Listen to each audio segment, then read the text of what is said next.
Hi all, I am CA Nirmesh Sharma and welcome to our channel Enlightening CA. Today's topic of discussion is the recent amendment in case laws that are applicable for amendment examinations. बहुत easy से case laws है, एक एक करके समझेंगे आराम आराम से, ठीक है ना। So the first case law is, अच्छा इसको समझने से पहले let me go through the provisions. एक बार मैं फटाफट से प्रोविजंस को रिकॉल करा देता हूँ। सेक्शन 80IC पे केस है ये। 80IC states that in case of an SSE who set up a new undertaking or brings substantial expansion to the existing undertaking can avail the profits of 100% for the first 5 years, and for the subsequent 5 years it can avail the exemption of on profits up to 25%। ठीक है। इस case में क्या हुआ, इस case में ये हुआ, एसएससी ने सेटअप करा 80IC में अपना अंडरटेकिंग को। ठीक है। शुरुआत के फर्स्ट 5 years में प्रॉफिट्स आर 100% एग्जेम्प्ट। ठीक है जी, इस पर तो कोई डिस्प्यूट था भी नहीं। After the expiry of the if you see here, if after the expiry the substantial expansion in accordance with provisions of itna about the same has been brought into place। मतलब क्या हुआ, जैसे ही 5 साल खत्म हुआ उस बंदे ने क्या करा, 5 साल बाद सब्सटेंशियल एक्सपेंशन भी कर दी उसी प्लांट के अंदर। अब एसएससी ने क्या कहा कि द सेक्शन स्टेट्स, या तो मेरी नई अंडरटेकिंग होगी या फिर मैं सब्सटेंशियल एक्सपेंशन करूँगा। मेरी नई अंडरटेकिंग पे आपने 500% प्रॉफिट दे दिए, दैट इज़ ओके। अब मैंने न्यू सब्सटेंशियल एक्सपेंशन भी कर दिया तो मुझे वापस से 100% दो। तो उसने क्या किया, फ्रॉम, एक सेकेंड, तो उसने क्या कहा कि from the year of such substantial expansion the assessee claimed that the deduction of 100% of the profits instead of 25% of the profits for the remaining period out of 10 years। ठीक है ना। Total period था 10 years, 5 साल तक तो वो ले चुका था। For the next 5 years he stated that अभी अभी मैंने सब्सटेंशियल एक्सपेंशन करी है as per the provisions of this section only, and therefore I am eligible to claim the benefits of this. Supreme court ने क्या बोला, सुप्रीम कोर्ट ने यही बोला, सेक्शन 80IC दो कंडीशंस बोलता है। दो conditions is the first condition is that it should be a new undertaking. ठीक है। And the second is it completes substantial expansion in respect of the existing undertaking। ऐसा कभी भी नहीं बोला कि अगर आप न्यू अंडरटेकिंग सेटअप कर लोगे तो आपको एग्जिस्टिंग अंडरटेकिंग पे नहीं मिलेगा बेनिफिट। सिंपल सा लॉ है, न्यू अंडरटेकिंग भी सेटअप कर सकते हो, एग्जिस्टिंग अंडरटेकिंग के अंदर भी सब्सटेंशियल एक्सपेंशन कर सकते हो। ठीक है। द ओनली क्राइटेरिया इज 5 साल पहले, 5 साल बाद, टोटल जो टोटल पीरियड रहेगा दैट इज ऑफ 10 years। ठीक है। अब इस केस में क्या होता है, 5 साल पहले ले चुका है, 5 साल और ले सकता है, that is the assessee is eligible for from 6th year to the 10th year of 100% of the profits because he has completed substantial expansion in the existing business। ठीक है। अब कुछ लोगों का यहाँ पे डाउट आ रहा होगा कि सर अगर मैं ये करता तो क्या मुझे अब 11th year to the 15th year am I be eligible to the profits of 25% exemption to the profits of 25% of the profits। तो नहीं, इसका आंसर इज नो। अब why no, let us understand this also. Section ने बोला है यहाँ पे दिन, एक सेकेंड मैं हाईलाइट भी कर देता हूँ आपके लिए, आपको ना ज़्यादा अच्छी अंडरस्टैंडिंग आती रहेगी फिर उसके। अरे यार एक तो ये थोड़ा कॉम्प्लिकेटेड है। हाँ जी।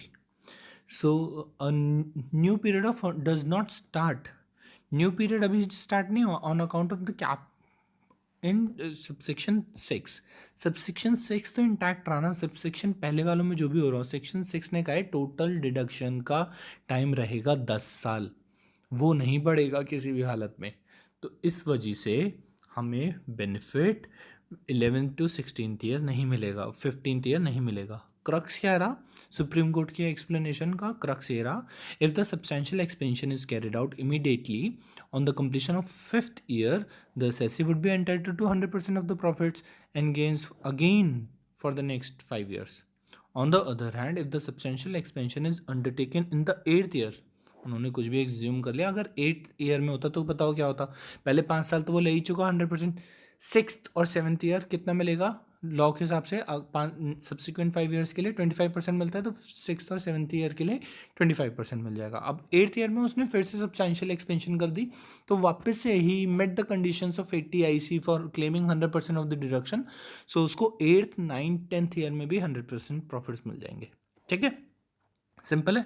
इसके ऊपर ना आईसीआई ने एक बहुत प्यारा सा नोट भी डाल रखा है, उसके अंदर भी यही समझाया हुआ है जो अभी अभी मैंने आपको ये 8th ईयर वाली कंडीशन में समझाया है कि इफ़ पहले 5 साल तो मिलेगा ही 100%, नेक्स्ट 5 ईयर्स में अगर मान लो 8 साल में हुआ है तो 8 साल से मिल जाएगा, बीच के 2 सालों में तो 25% मिल ही रहा था।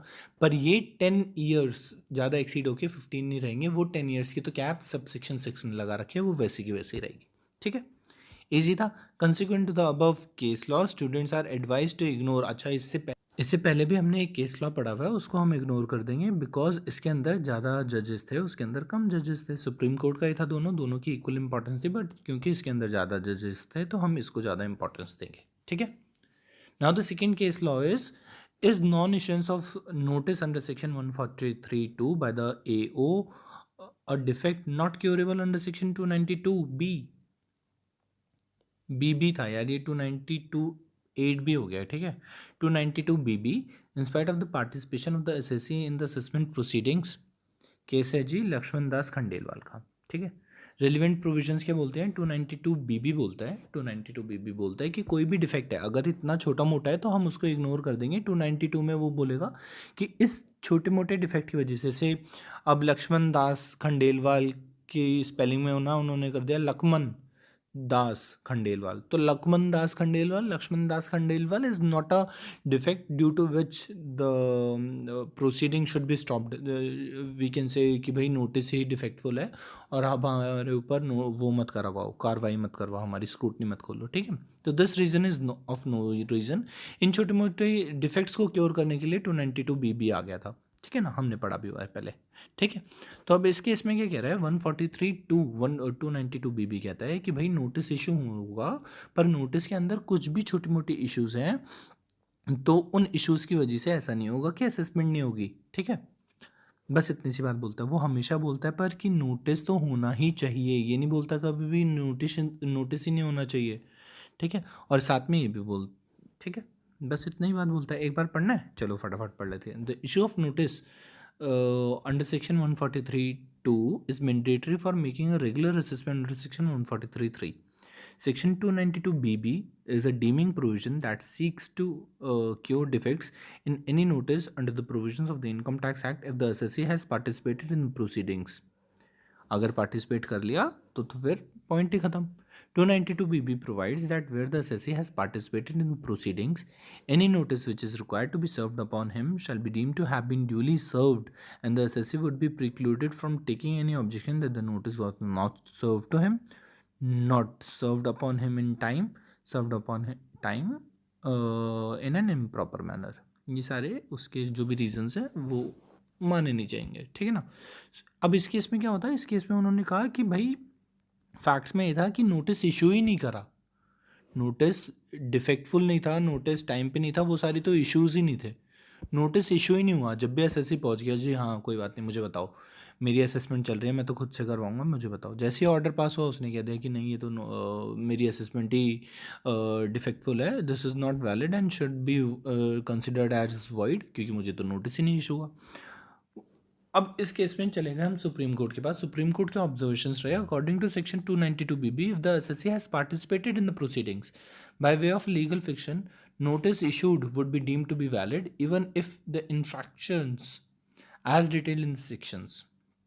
ठीक है ना, वही वाली बात आ गई कि नोटिस डिफेक्टफुल था पर एसएससी फिर भी चला गया, उसके कंडक्ट को उसकी प्रेजेंस लगाया कि हाँ जी बताओ क्या करना है इसके आगे, तो that would be considered as a valid notice. Notice defectful होना चाहिए, पर बार बार मैं इस पर फोकस क्यों कर रहा हूँ अभी समझ में आएगा। ठीक है, the scope of the provision is to make the services of the notice having certain infirmities to be proper and valid if there is a requisite participation on the part of the SSC. It is however to be noted that the section does not save complete absence of the issue of notice। Mark कर दो इसको, एक second इसको mark कर देते हैं, इसको mark कर देते हैं, ये रहा। It is however to be noted that the section does not save complete absence of the notice issue of notice. ऐसा नहीं होना चाहिए कि भाई नोटिस ही ना इशू करो आप, वो तो ज़्यादा हो जाएगा। ठीक है ना, for section 292BB to apply, यार ये 292(8) पता नहीं क्यों मैंने चेक करवाना पड़ेगा जिनसे मैंने टाइप करवाया था ना। चलो anyways, for section 292BB to apply, the notice must have been issued by the department. It is only the infirmities in the manner of service of notice that the section cures or defects. The section is not intended to cure the complete absence of the notice. तो supreme court ने क्या कहा कि नहीं भाई नहीं, इतना भी नहीं चलेगा कि आप नोटिस ही ना इशू करो, तो नोटिस तो इशू करना ही पड़ेगा। नोटिस इशू कर दिया होता, कुछ डिफेक्ट होते और फिर भी एसएससी आ जाता तो हम उसको फिर भी मान लेते क्योरेबल डिफेक्ट है। पर 292BB में ये नहीं बोलता कि नोटिस ही ना इशू करो जब भी वो क्योर हो जाएगा, तो this would be considered as void assessment proceedings. ठीक है, थर्ड पे आ गए। तेज तो नहीं चल रहा है, होप नहीं चल रहा हूँ, लेट्स कंसिडर हेड। ठीक है, थर्ड है, is initiation of the assessment by the issue of notices under section 143(2) and 143(1) in the name of the erstwhile amalgamating company after the approval of the scheme of amalgamation by the High Court and intimation of such amalgamation to the assessing officer void ab initio। बहुत बढ़िया case लो है, बहुत ही बढ़िया, मज़ा आएगा इसको पढ़ने में। ठीक है, क्या हुआ था, मारुति ने अपना किसी के साथ अमालगमेट, किसी और कंपनी को अपने अंदर अमालगमेट कर लिया। उस कंपनी का अभी के लिए नाम हमने कंसिडर कर रखा है एस। ठीक है, तो क्या हुआ, कंपनी ने, मारुति ने, एम ने एस को अमालगमेट कर लिया अपने अंदर। ठीक है, हाई कोर्ट की अप्रूवल आ गई। सर हाई कोर्ट की अप्रूवल आ गई, हाई कोर्ट की थोड़ी एनसीएलटी की आती है, आपको तो कुछ भी नहीं पता यार, हम पुराने ज़माने के हैं ना, पहले हाई कोर्ट होता था, अब लॉ प्रोविजन चेंज हुए हैं, अब एनसीएलटी आया है। ठीक है ना, तो पहले वाले केसेस की पढ़ रहे हैं। देखो साल भी कौन सा है, 2019 में तो ऑर्डर आया है, पहले का साल है। अभी हम फैक्ट्स में घुस जाते हैं, आपको समझ में आ जाएगा। ठीक है ना, तो पहले की बात हो रही है जब हाई कोर्ट हुआ करता था, जब वो अप्रूवल दिया करता था अमालगमेशन का। जबकि बात है मारुति ने अपने अंदर एक एस कंपनी को अमालगमेट करा। फैक्ट्स क्या थे, एसएससी कौन है यहाँ पे, एस। ठीक है, अभी के लिए हम बोल रहे हैं एस, आपको पता चलेगा अभी के लिए, अभी मैं इतना क्यों फोकस कर रहा था इस पे भी। ठीक है, तो एस ने अपनी रिटर्न फाइल करी ऑन November 28, 2020, जब तक अमालगमेशन नहीं हुआ था। अब क्या हुआ, जनवरी 29 को 2013 को हाई कोर्ट ने अप्रूवल दे दिया with effect from 1st of April 2012, sorry. On April 2013, the amalgamating company M intimated the AO on the amalgamation। भाई जैसे अमालगमेशन हुआ उसके 2-4 दिन बाद, 6 महीने, 3 महीने बाद मारुति खुद से गई कि भाई हमारा एस को हमने अमालगमेट कर लिया और जो भी बात होगी अब हमारे से कम्युनिकेट कर लेना। एओ बड़ा पागल था जब भी। एओ ने क्या करा, एओ ने 26, मतलब ऑब्वियसली बताने के बाद, जब भी इशू करा एक नोटिस, किसको इशू करा, एस के नाम पे इशू करा। ठीक है, एस के नाम पे इशू करा। ठीक है जी, कोई बात नहीं, हमने सोचा कोई बात नहीं, कर देते हैं इशू, हम चले आते हैं, है तो अब हमारी कंपनी। वो चली जाती है, एम चली जाती है, उनको रिप्रेजेंट करते हैं, क्योंकि है तो एस उसी की कंपनी अभी। ठीक है ना, टीपीओ ने ऑर्डर पास कर दिया, ड्राफ्ट ऑर्डर निकल गया, डीआरपी ने पास कर दिया। डीआरपी ने जब फाइनल ऑर्डर पास करा तो पता चला उन्होंने ऑर्डर भी एस के नाम पे इशू कर दिया। अब केस क्या है, एस तो एग्जिस्टेंस में है नहीं, एक्स तो ख़त्म हो चुकी, जैसे ही वो मर्ज हुई एम के अंदर, एस तो डिज़ोल्व हो गई, रह गई बस एम। इशू हो रहा है नोटिस एस के नाम पे, जबकि एम ऑलरेडी बता चुकी है एओ को कि भाई एस मेरे अंदर अमालगमेट हो चुके हैं, एस की एग्जिस्टेंस अब नहीं रही। इशू क्या था, नोटिस एस के नाम पे इशू हुआ, फाइनल ऑर्डर भी एस के नाम पे इशू हुआ, जबकि एस तो एग्जिस्टेंस में ही नहीं है और डिपार्टमेंट को ये पता भी है, ऐसा भी नहीं है डिपार्टमेंट को नहीं पता। ठीक है ना, इन द अपील्स, इन्होंने फाइनल ऑर्डर के अगेंस्ट अपील कर दी to the tribunal. The assessee M raised the objection that the assessment proceedings were continued in the name of non-existent entity S, and the final order which was given was made in the name of non-existent entity would be invalid। Obviously जो company exist ही नहीं करती उसके लिए invalid हो गया भाई। Tribunal ने कहा बिल्कुल सही बात कह रहे हो आप, हम इसको अफर्म करते हैं और उसकी नॉन एग्जिस्टेंस है तो हम इस ऑर्डर को कैंसिल करते हैं। हाई कोर्ट ने भी ट्रिब्यूनल के ऑर्डर को एक्सेप्ट कर लिया। ठीक है, अब केस क्या आया, whether the issue of notice by the AO in the name of the amalgamating company s after such company has been amalgamated to the other company s, जबकि अमालगमेट हो चुकी है, after he has been informed of such amalgamation, is a defect curable under 292B। Would the participation of the amalgamating amalgamated company M in the proceedings or operate as a bar against the law. तो supreme court ने क्या बोला? Supreme court ने बोला देखो मेरी बात सुनो,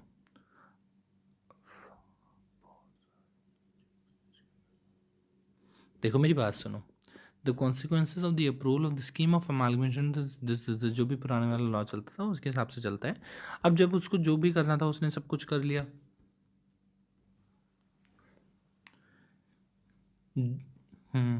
सुप्रीम कोर्ट ने क्या कहा?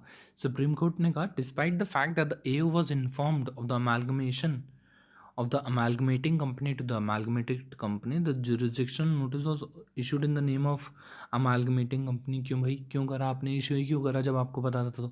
ठीक है। उसके बाद एक सबसे बड़ी बात जो ये थी कि जो कंपनी नॉन एग्जिस्टेंस में है आपने उसके ऊपर तो ऑर्डर रेज कर दिया।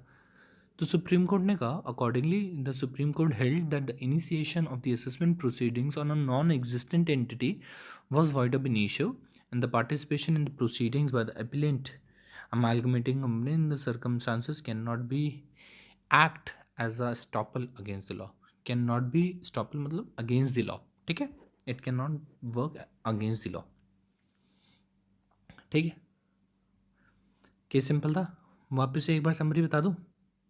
चलो एक बार बता ही देते हैं इसकी ना समरी थोड़ा सा, क्योंकि बड़ा था, इसकी समरी बता देते हैं एक बार।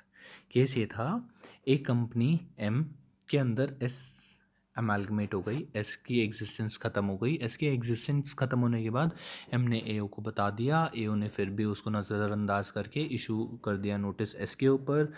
पूरी प्रोसीडिंग्स हो गई, एम ने रिप्रेजेंट करा कि भाई कंपनी तो मेरी ही है, कोई बात नहीं अटेंड कर लेता हूँ, एस के नाम पे ही फाइनल ऑर्डर निकाल दिया। पर उन्होंने फिर एम को लगा अब तो बहुत ज़्यादा हो रहा है भाई, उसने अपील फाइल कर दी। अपील में वो जीत गया। क्यों? क्योंकि ऐसा नहीं हो सकता कि जो कंपनी नॉन एग्जिस्टेंस में है आप उसके ऊपर नोटिस इशू कर दो।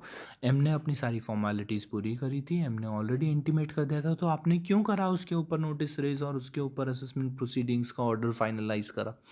तो इसलिए वो ऑर्डर अगेंस्ट द लॉ जा रहा था एंड इसलिए वो वॉइड ऑफ इनिशियो हो गया। ठीक है, बस इतना सा केस था। Now the fourth, while deciding an appeal it is mandatory for the high court to frame the substantial question of law। ये बड़ा इंटरेस्टिंग केस लॉ यार। अच्छा हमने ना पहले पढ़ा हुआ है, मैं इसको ऐसे ही कवर करवा देता हूँ। बहुत बहुत इंटरेस्टिंग सा है पर बहुत ही ईजी सा है, इसके अंदर कुछ है नहीं ज़्यादा पढ़ने लायक। तो होता क्या है, नॉर्मली हमने पढ़ा था tribunal is the final fact finding authority, उसके बाद हाई कोर्ट पे जाएगा, और जब भी जाएगा जब there are some question of laws, अगर फैक्ट बेस्ड वो होंगे क्वेश्चंस तो वो आईटैट पे ही ख़त्म हो जाएंगे। अगर लॉ बेस्ड होंगे क्वेश्चंस, क्वेश्चन ऑफ लॉ होंगे, तो ये हाई कोर्ट में एक्सेप्ट होंगे और उसी के ऊपर असेसमेंट होगी, और similarly with the supreme court. तो होता क्या था प्रोसीजर, जब भी कोई अप्लाई करेगा, जैसे मैंने अपने इश्यूज़ रेस करे, अपील फाइल करी हाई कोर्ट में, तो सबसे पहला काम क्या है हाई कोर्ट का? To frame the question of laws, और उसके हिसाब से उन क्वेश्चन ऑफ लॉज पे ही अपना जजमेंट सुनाएगी। सबसे पहले क्या करेगी? Again repeating, question of laws frame करेगी। ठीक है, इसी तरह से चलता था, हमने पढ़ा है भाई। अब इस केस में क्या हुआ, उन्होंने ये सब करा ही नहीं। हाई कोर्ट ने छोड़ा, सोचा छोड़ो ना यार, मैं ही क्वेश्चन निकालूंगा, मैं ही आंसर दूंगा, मुझे नहीं पढ़ना इन सारे झंझटों में, मैं तो सीधा आंसर सुना रहा। सुप्रीम कोर्ट ने बोला क्या मजाक चल रहा है क्या? ऐसे चलाओगे? कैसे चलाओगे? लॉ बोल रहा है specifically you have to frame the question of laws and only give your judgment to that question of laws. आपने क्वेश्चन ऑफ लॉज क्यों नहीं ड्राफ्ट करे? एंड सिंस आपने क्वेश्चन ऑफ लॉज ड्राफ्ट नहीं करे, ये जो भी आपने अपनी जजमेंट पास करे, this is not considered as valid. The supreme court held that it is just and proper to remand the case to the high court for deciding the appeal afresh on merits in case in accordance with the procedures prescribed under 260A। 260A कौन सा section है sir? 260A की तो मैंने summary दे दी थी आपको फटाफट से कि फाइनल फैक्ट फाइंडिंग वो क्वेश्चन ऑफ लॉ ड्राफ्ट करेगी और उस पर ही अपना जजमेंट देगी। तो प्रोसीजर बोलता है सबसे पहले क्वेश्चन ऑफ लॉ ड्राफ्ट करो, उसके बाद ही अपना जजमेंट देना। ठीक है, सिंपल। Case law 5.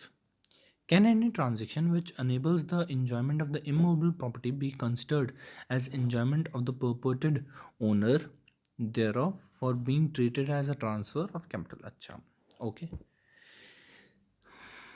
ये अच्छा है केस लॉ। इसमें क्या हुआ था, एक एसएससी के पास लैंड पड़ा था, उस एसएससी ने एक बिल्डर को ढूंढ लिया। उसने कहा कि देखो एक काम करते हैं, हम दोनों ना एक एग्रीमेंट में आ जाते हैं, एक अरेंजमेंट तय करते हैं। मैं आपको राइट दे रहा हूँ, आपको एक पीओए दे देता हूँ, आप मेरी लैंड पे कंस्ट्रक्शन शुरू कर दो। ठीक है, कंस्ट्रक्शन शुरू कर दो, जो भी बनेगा, जितने भी फ्लैट्स बनेंगे हम फिर उसको मिल बांट के बेचेंगे। ठीक है, और पैसे कमाएंगे। ठीक है, हम पैसे तो कमाएंगे पर अभी कुछ कंसिडरेशन दो, क्योंकि मैंने तो अभी आपको लैंड दे दिया ना अथॉरिटी के लिए। तो केस क्या हुआ कि 6 करोड़ के आसपास की इनकी कंसिडरेशन थी लैंड की, जिसमें से उसने कहा भाई मैं 7 चेक तो बाद में दूंगा आपको, अभी मेरे से पैसे पकड़ लो आधे, मैं आपको बाकी पैसे तो बाद में ही दूंगा after completion of the certain performances as I just discussed with you, उसके बाद दूंगा। ठीक है, अभी मेरे से पकड़ लो आप। 6 करोड़ है ना, 6 करोड़ 10 लाख में से 4 करोड़ 68 लाख अभी पकड़ लो, 1 करोड़ 5 लाख मैं बाद में दूंगा, 7 चेक्स के अंदर अंदर दूंगा। और जो लास्ट के 2 चेक होंगे would be presented upon duly receipt of the discharge certificate. किस चीज़ का डिस्चार्ज सर्टिफिकेट, कि वो जो स्पेसिफिक परफॉर्मेंस थी वो आपने कर दिया। ठीक है, अब इस केस में क्या हुआ, जैसे ही मैंने पीओए साइन करके अथॉरिटी दी, मुझे जो 4 करोड़ 68 लाख रुपए रिसीव हुए, एओ ने कहा ये तो ट्रांसफ़र है, ये तो ट्रांसफ़र हो गया, जबकि मैंने 2 साइन नहीं करे ट्रांसफ़र पेपर्स कुछ भी, पर ये तो ट्रांसफ़र हो गया, क्योंकि सेक्शन 1 है जो बोलता है कि अगर आपने ऐसा कोई पीओए वगैरह कुछ भी ऐसा साइन कराओ जिससे आपकी अथॉरिटी चली जाए, पैसे आ जाए, तो हम इसको मानेंगे कि आपने ट्रांसफ़र करा है। आपने जस्ट पैसे बचाने के लिए जो एग्रीमेंट साइन नहीं साइन करा, that is not a valid proof कि आप बोलो कि नहीं मैंने तो एग्रीमेंट टू सेल तो अभी करा ही नहीं है, मैंने तो साइन ही नहीं करा है, अभी तो उसकी डेट बची है, तो वो वैलिड नहीं माना जाएगा, एक पीओए भी वैलिड माना जाएगा। पर इस केस के अंदर फ़र्क क्या था, कंसिडरेशन तक नहीं आई यार। ये भी तो देखो, 7 चेक अभी आने बचते हैं, जिसमें से 2 तो जब भी आएंगे 50 लाख वाले। 50 लाख क्या मतलब, जो भी उसकी वैल्यू थी, जो भी उनके बीच का अरेंजमेंट था, कि वो तो जब भी आएंगे after the discharge receipt of the liabilities that the other partner had to do. ठीक है ना, तो इस केस में क्या हुआ, सेक्शन 53 ये के साथ अगर मैं 2 क्लॉज 47 सब क्लॉज 5 पढ़ूँ, तो बोलता है अगर एक ट्रांसफ़र ऑफ प्रॉपर्टी एक्ट के अंतर्गत सेक्शन 53 ट्रिगर हो रहा है, तो हम भी उसको ट्रांसफ़र मान लेंगे। पर वो कहता है कि यार कंसिडरेशन तो आ जानी चाहिए। Section 53 of the transfer of property act कहता है कि कंसिडरेशन तो आ जानी चाहिए, और अगर कंसिडरेशन भी नहीं आई है तो फिर वो ट्रांसफ़र नहीं माना जाएगा। ठीक है ना, the tribunal held that the transfer took place on this date as the last cheque was dated this. The SSA objected the levy of capital gain in 4.5 and ex parte assessment in terms of 44 144 read with 147, and the High Court ruled in favor of the department. उन्होंने भी department के favour में। अब supreme court ने अपना तगड़ा सा दिमाग लगाया। सुप्रीम कोर्ट ने कहा कि भाई क्या कर क्या रहे हो आप, सेक्शन ट्रांसफ़र की डेफिनेशन जो है वो बोलती है 2 clause 47(6) में बोलती है that any transaction which has the effect of transferring or enabling the enjoyment of the immovable property would come under within its purview. ठीक है ना, the object of the section appears to bring into effect within the tax net a de facto transfer of an immovable property. De facto मतलब एक जुगाड़ू transfer of the immovable property. The expression enabling the enjoyment of takes color from the earlier expression transferring, so that it is clear that any transaction which enables the enjoyment of immovable property must be enjoyment as a perpetual owner thereof. The idea of bring this within the tax net transaction, where though little may not be transferred in law but there is substantial, मतलब substantial over form होना चाहिए कि भाई paper नहीं sign हुआ इसका मतलब transfer नहीं हो, हम उसको नहीं, उसको रिस्ट्रिक्ट नहीं कर रहे, हमारा ऑब्जेक्टिव बस ये था। पर ऐसा ना हो कि वो कह रहा है मेरी अभी कुछ कंडीशंस बच रही है, अगर ये कंडीशन नहीं सेटिस्फाई हुई तो मैं अपना ट्रांसफ़र ही नहीं करूँगा लैंड, तो इसका मतलब तो एक्चुअल में अभी ट्रांसफ़र नहीं हुआ है ना। तो सुप्रीम कोर्ट ने क्या कहा, supreme court held that in case the assessee is right and the said immovable property were extinguished to the recipient of the last check so as to so that the compromise deed could be stated to be transaction which had the effect of transferring the immovable property in question. Hence It is a transfer in relation to the capital asset and the capital gain would be attracted. But in which year? In the year in which the last check is received by the SSC. उससे पहले वो transfer नहीं हुआ था. ठीक है. थोड़ा लंबा हो गया था ये वाला, मैंने बहुत कट शॉर्ट करा है आपको. एक बार तो इसको I would request you all to एक बार इसको पढ़ लेना, वरना अगर मैं इसको और डिटेल में जाता तो 1 घंटा बस वही वाला केस लॉ खा जाता. तो I have to skip it. ठीक है. Can delay in submitting the revised return of the amalgamated company after receiving the approval of the NCLT but beyond the time stipulated be permitted otherwise by way of CBDT coordination. अब इसके अंदर क्या हुआ, normally क्या होता है, जब भी हम अमालगमेट करते हैं ना किसी एक कंपनी को दूसरी कंपनी में, तो आफ्टर द अमालगमेशन एक रिवाइज रिटर्न जो अमालगमेटेड कंपनी होती है वो फाइल कर देती है कि अब इसके एसेट्स एंड लाइबिलिटीज़ मेरे, इसके इस साल का प्रॉफिट मेरा, जो भी उसकी लाइबिलिटी बनती है वो डिस्चार्ज कर दीजिए अपनी. ठीक है ना. इस केस में क्या हुआ, अमालगमेटिंग और अमालगमेटेड कंपनी दोनों मर्ज हो गए. मर्ज होने के बाद एनसीएलटी ने ऑर्डर पास कर दिया. एनसीएलटी ने जब ऑर्डर पास करा तो अपॉइंटेड डेट कुछ और थी.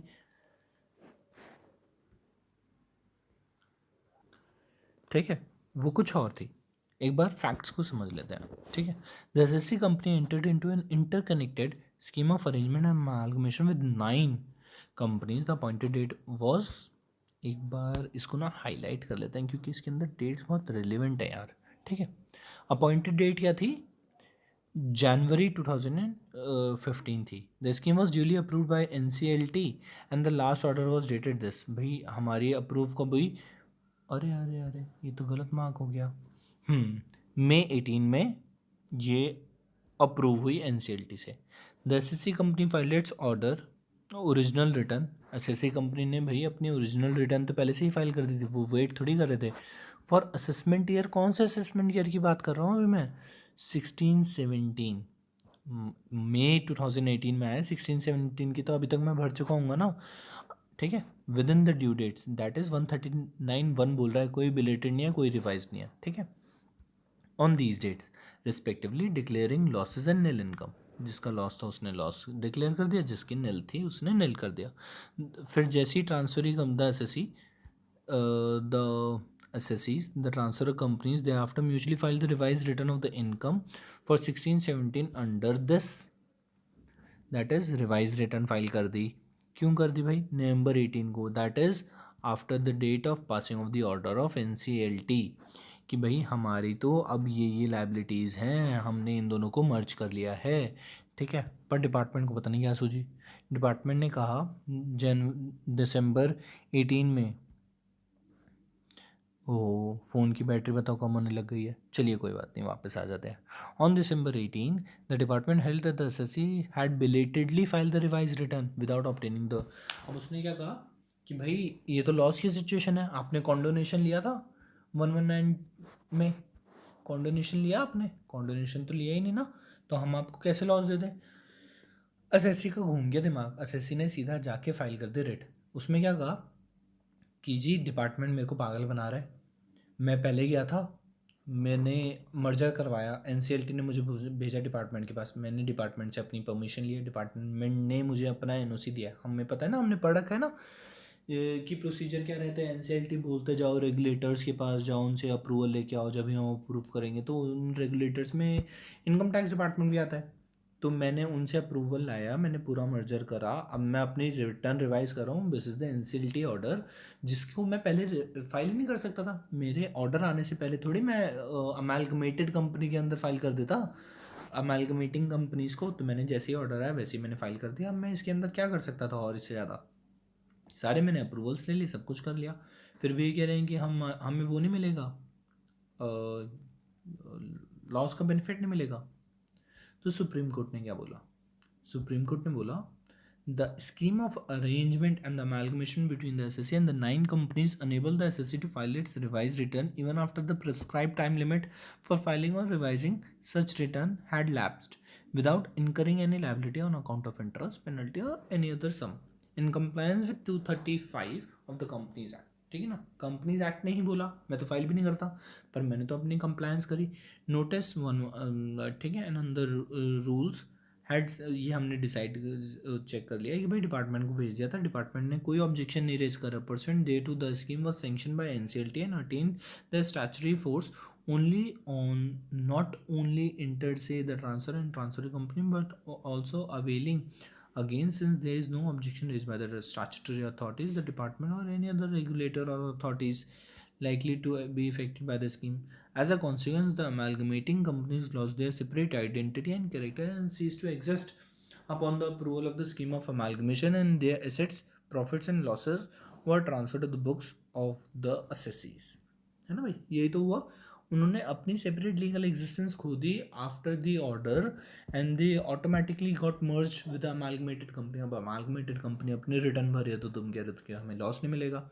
The scheme was also incorporated, ये इंपॉर्टेंट नहीं है, डिसीजन पढ़ लेते हैं बस। अब डिसीजन में वो बोल रहा है that Supreme court held that in view of section 171 the department was required to receive the revise return. ठीक है भाई, आप ही ने बोला था सेक्शन 170 में रिवाइज रिटर्न करके भेजना, and the assessee of the income of the assessee assess the income of the assessee taking into account the scheme of amalgamation and arrangement as sanction by the NCLT and the following reasons.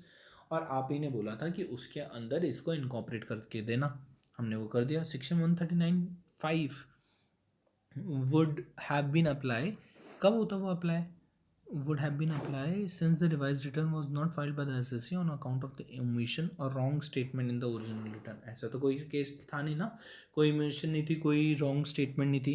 The delay was due to the time taken by to obtain the sanction of the scheme by the NCLT। It was not on the SSC but was on the procedure that has to be followed during the amalgamation।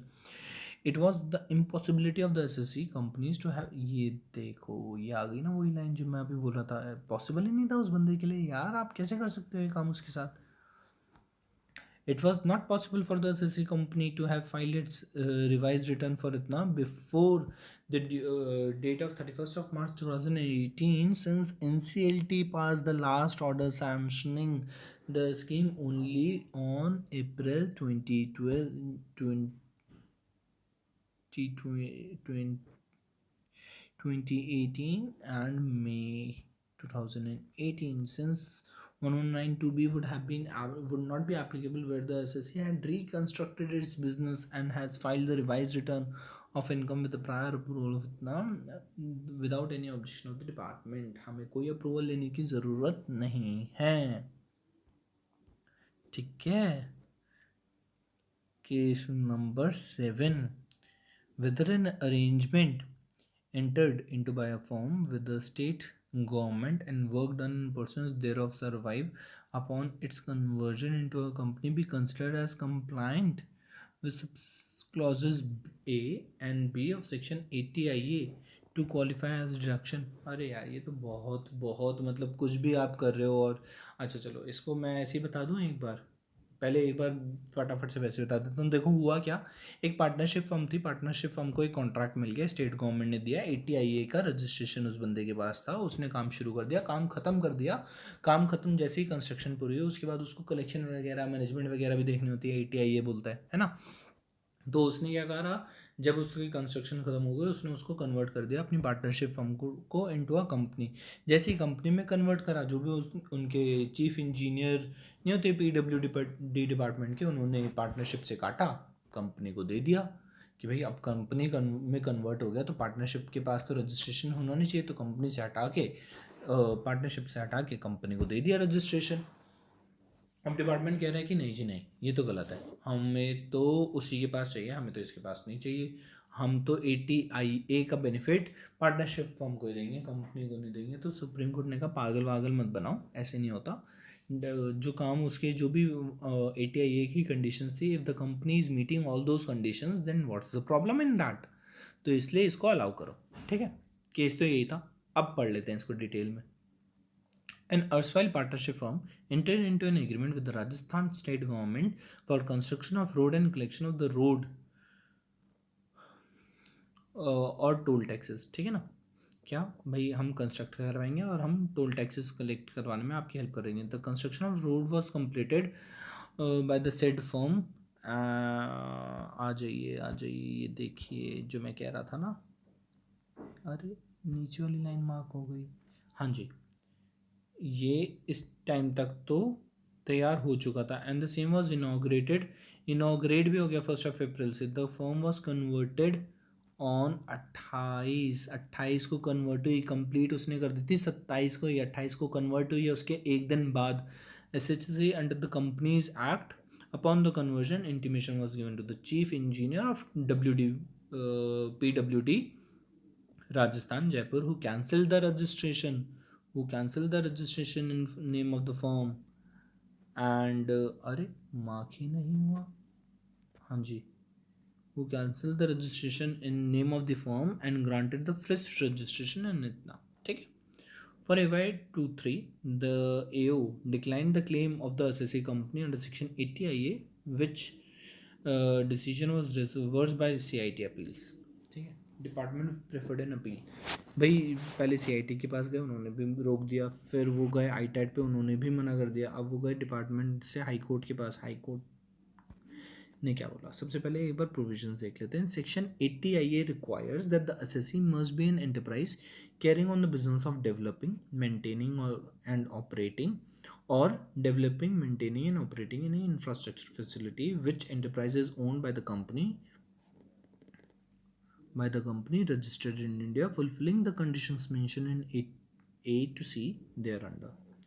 Clause A requires that the enterprise should be owned by a company registered in India. Subclause B requires that the enterprise should have been entered into an agreement with the central government or the state government or the local authority or the statutory body for developing, operating and maintaining a new infrastructure facility. Clause 6 C requires that the enterprise should be start operating from maintaining infrastructure facility for इतना, ठीक है, पता ही था इसलिए फटाफट skip कर दिया, कोई लंबी चौड़ी बात नहीं थी इसके अंदर, ठीक है। सुप्रीम कोर्ट ने क्या कहा, सुप्रीम कोर्ट ने कहा भाई 3 कंडीशन थी, क्लॉज ए को सेटिस्फाई कर रहे हैं नहीं कर रहे। Clause A states that it is fulfilled that the companies memorandum, उन्होंने अपने मेमोरेंडम में बोला है अपना उनका मेन ऑब्जेक्टिव क्या है, to acquire as a going concern and continue the business of the firm, जो फर्म कर रही थी, तो सारी की सारी conditions were met. The effect of conversion of the firm into company under this was all of the property of the firm in law invested in the hands of the company and ceased to exist and assumed to be carried forward by the company itself. It is followed that has carried out the business, एक second. It followed that the business was carried out by the enterprise owned by the company registered in India. As the construction of the road was completed on 27th and the same was inaugurated on 1st of April, the toll taxes were being collected by the SSC company only. It can be inferred that the SSC is an enterprise carrying on the business of developing, maintaining and maintaining the social इतना, ठीक है भैया, develop कर रहा था वो। Further the requirement of clause B are fulfilled as the agreement was initially executed between the erstwhile partnership, ये वाली कंडीशन भी हमने आपकी सेटिस्फाई कर दी है कि वो या तो सेंट्रल गवर्नमेंट के साथ काम करेगी या स्टेट गवर्नमेंट के साथ। तो हमारी जो अर्स्टवाइल पार्टनरशिप थी उसने स्टेट गवर्नमेंट के साथ ही तो कॉन्ट्रैक्ट करा है। और उसकी सबसे बड़ी बात, जब स्टेट गवर्नमेंट ने ग्रांट कर दी है सैंक्शन, तो what's the point of discussing it further. हमने देखा था ना, चीफ इंजीनियर PWD ने ऑलरेडी अप्रूव कर दिया है। तो इन सारी बातों को कंसिडर करते हुए the supreme court held that the tribunal as well as the high court have justifiably affirmed the view taken by the first appellate authority, that is CIT, holding that the assessee company qualified for the deduction under Section 80 IA being an enterprise carrying on a stated business pertaining to infrastructure facility and owned by a company registered in India on the basis of the agreement executed with the state government of which the assessee company has succeeded in law after the conversion of the company, ठीक है ना। तो समझ आ गई बात। अब आगे, अब कुछ एक दो केस ला यार, बिल्कुल इन इम्पॉर्टेंट, तो आई डोंट वांट कि उसमें आप ज़्यादा टाइम वेस्ट करो। मैं क्रक्स में बिल्कुल बता दूंगा और जितना क्रक्स बताऊंगा उतना ही sufficient for the exam purposes, ठीक है। एक सेक्शन होता था होता था क्या 54 EC क्या होता था कि भाई हम कुछ भी परचेज करेंगे उसकी जगह ये इन्वेस्ट कर दो, वो इन्वेस्ट कर दो, बॉन्ड्स में परचेज कर लो, तो फिर आपको क्या बेनिफिट्स हो जाएंगे, आपकी कैपिटल गेन नहीं लगेगा, ठीक है। क्या ये benefit, this benefit of section 54 EC, the exemption that is provided under section 54 EC be extended to the provisions of MAT under section 115 JB? क्या बुक प्रॉफिट्स कंसिडर करते हैं हम उस एग्जेम्पशन को ट्रीट करेंगे as exemption or not? It should be part of the book profit और should be removed while calculating the book profits, ठीक है। इसके अंदर क्या हुआ, सुप्रीम हाई कोर्ट ने कह दिया कि भाई अलाउ कर दो, इसमें क्या है अलाउ कर दो, ये तो अलाउ होना ही चाहिए, पर to my view and to the view of the ICAI this is not right, ठीक है। हाई कोर्ट ने तो कह दिया कि भाई अलाउ कर दो, उन्होंने किन बेसिस पे कहा, उन्होंने कहा सेक्शन 115 का ना एक सबसेक्शन 5 है, सबसेक्शन 5 कहता है कि कभी भी कुछ भी जो भी बाकी सारी प्रोविजंस एक्ट की वो सारी लगेंगी और वो सब नॉर्मल तरह से चलेगी, बट उन्होंने ना एक चीज़ को कंसिडर नहीं करा। सबसेक्शन 5 उन चीज़ों के लिए बोलता है कि भाई जैसे TDS कटना चाहिए, एडवांस टैक्स पे होना चाहिए, एडवांस टैक्स की लायबिलिटी आप क्वार्टरली या जो भी आपकी ड्यू डेट है उन तक पे करते रहो, उन्होंने तो उसके लिए बोला था, इन्होंने उसकी इंटरप्रिटेशन ही कुछ और निकाल दी। तो नेट केस लॉ गलत है, पर जो भी है ये है। ICAI ने भी अपना नोट दे रखा है, वो भी समझ लेते हैं। उन्होंने कहा है section 115 JB is a complete law in it self, is a self contained law. यहाँ से पढ़ना शुरू करता हूँ, ठीक है। केस लॉ में ज़्यादा ध्यान देने की ज़रूरत नहीं है, जो गलत चीज़ है उस पर नहीं ध्यान देते हैं, ठीक है ना। उन्होंने बोला कि भाई subsection 1 lays down the manner in which the income tax computed shall be provided, subsection 5 specifies saves as otherwise provided in this section and all other provisions of the act being the company mentioned in that, in other words, एक second, हाँ जी, यहाँ से mark करना शुरू करूँगा ना तो आपको समझ में आ जाएगा। In other words, except for substitution of the tax payable under the provisions and the manner of the computation of book profits, all provision of the tax including the provisions relating to charge, definition, recoveries, payments, assessments, etc. would apply। बाकी सारे provisions लगते रहेंगे subsection 5 के, पर क्या book profits के ऊपर impact आया? उन्होंने बुक प्रॉफिट के लिए बोला, उन्होंने बोला था बुक प्रॉफिट का एक पर्टिकुलर मैकेनिज्म है, आप उसी में से ऐड और लेस करोगे जितना इस सेक्शन में लिखा हुआ है, आप इसके अलावा अपनी समझ को ही नहीं लगाओगे। पर उन्होंने ये बात मानी नहीं। ICAI ने इस बात को कॉन्ट्राडिक्ट करते हुए साफ साफ क्लैरिफाई कर दिया है कि भाई इन्होंने इस चीज़ को कंसिडर नहीं कर रखा, तो करना चाहिए था 54 EC के एग्जेम्पशन को मिलना नहीं चाहिए। मैट कंपटीशन में अगर ऐसी सारी एग्जेम्पशन देते रहे तो जो लॉन्ग टर्म कैपिटल गेन की एग्जेम्पशन हुआ करती थी वो भी दे दो, सारी चीज़ें दे दो ना, फिर तो मैट के अंदर लाने का बंदे को फ़ायदा ही क्या रह गया डिपार्टमेंट को, तो वो गलत है चीज़, इसलिए, ठीक है। हाँ जी, केस नंबर 9, ये तो बड़ा ही अजीब सा केस लॉ है, मतलब जैसे देखोगे आप कि डिपार्टमेंट कैसे कैसे तंग कर सकता है आपको, ये केस लॉ बताएगा आपको, ठीक है। हुआ क्या, सालों पहले की बात हुआ करती थी, 1976 की बात हुआ करती थी कि एक कंपनी ने एक ग्रेचुटी फंड अप्रूव करवा लिया, अप्रूव करवाना पड़ता है ना, तो अप्रूव करवा लिया CIT से, और उसके ऑर्डर को लेके रख लिया। उस ऑर्डर के बेसिस पे LIC के साथ एक एग्रीमेंट कर लिया, उस ऑर्डर के बेसिस पे LIC ने वो एग्रीमेंट एक्सेप्ट कर लिया और एक ग्रेचुटी फंड बना के, ग्रेचुटी स्कीम बना के रख ली एम्प्लॉयज़ की, ठीक है। अब सरकार को पता नहीं, AO को पता नहीं क्या ही सूझा, AO ने 143(3) की असेसमेंट खोल दी, उसके अंदर उसको कुछ नहीं मिला दो, पर उसके बाद उसने वो तो ऑर्डर क्लीन निकला है जो भी, उसके अंदर ग्रेचुटी वाला इशू डिस्कस ही नहीं हुआ, पर ठीक है। उसके बाद असेसी को पता नहीं क्या सूझी, असेसिंग ऑफिसर को पता नहीं क्या सूझी, असेसिंग ऑफिसर ने 148 का नोटिस इशू कर दिया विद इन 4 ईयर्स, ठीक है। और उन्होंने कहा कि रीजंस टू बिलीव दिए कि जो ग्रेचुटी फंड है ना,